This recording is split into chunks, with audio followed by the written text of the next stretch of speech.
ኃጢአት የሚሰረየው በክርስቶስ ኢየሱስ ደም ነው።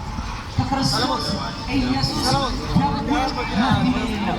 የኃጢአት መድኃኒት ኢየሱስ የኃጢአት መድኃኒት ኢየሱስ ሞትን ያስፈራል፣ ጨለማን ያስፈራል፣ ሲኦልን ያስፈራል፣ ዲያብሎስን ያስፈራል። በኢየሱስ ደም ታጥቦ ከኃጢአቱ ነስቶ መቆም ማቆም ይቻላል።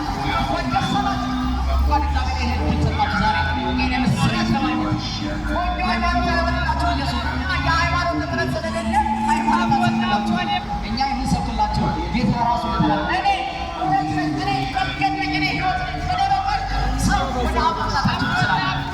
ከሱ ውጭ ሕይወት ስለሌለ ሕይወት ለመሰብክላችሁ እንጂ ወደ ሃይማኖት ወጥቷል።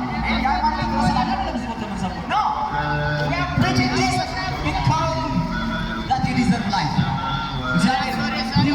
እንዲሆንላችሁ ሕይወት ስለሚያስፈልጋችሁ ነው። ወገኖች ናቶች ኃጢአታችንን ሊከፍላችሁ ኃጢአትን ሊያስተሰርይ ጥሩ ገንዘብ፣ ጥሩ ትዳር፣ ጥሩ ቤተሰብ የለም። የኢየሱስ ደም ብቻ።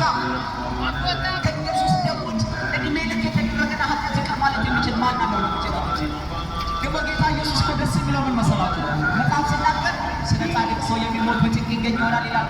በጣም የሚፈቅር ስለሚፈቀር በጣም ስለሚወደድ ሰው መፍራት አለ እንደው በመከራ ሊስቅ ይችላል። አንድ ሰው ሊገኝ ይችላል። ስለ መልካም ሰው ሞት በቃ ሞት የሚል ስለ ወንበዴ፣ ስለ ዘማዊ፣ ስለ ኃጢአተኛ፣ ስለ ተሳዳቢ፣ ስለ ትዕቢተኛ ሰው እንደኔና እንደናንተ ላለ ሰው የሚሞት የት ይገኛል?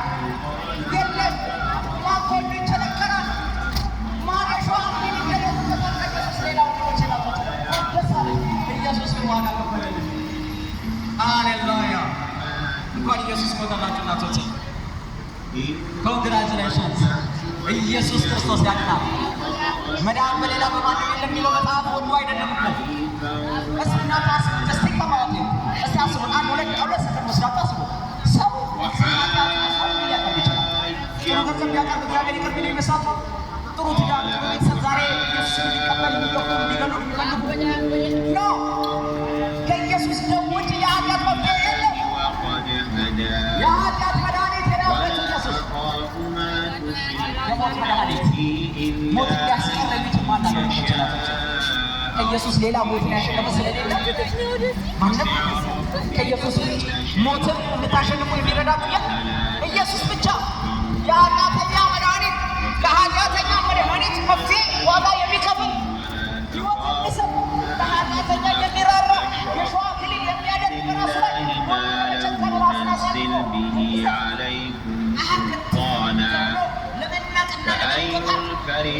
ራሱን አሳልፎ ያለው ሁሉ ነገር ወጥቶ እያለ ሰማይና ምድርን የፈጠረ አምላክ ሆኖ ሳለ ነገር ግን በፈጠራቸው ፍጡራን ለሰው በኃጢአተኞች በሆኑ ሰዎች በወታደሮች በሮማውያን ወታደሮች ደግሞ ራሳቸው ብዙ ኃጢአት ያለባቸው ሃይማኖት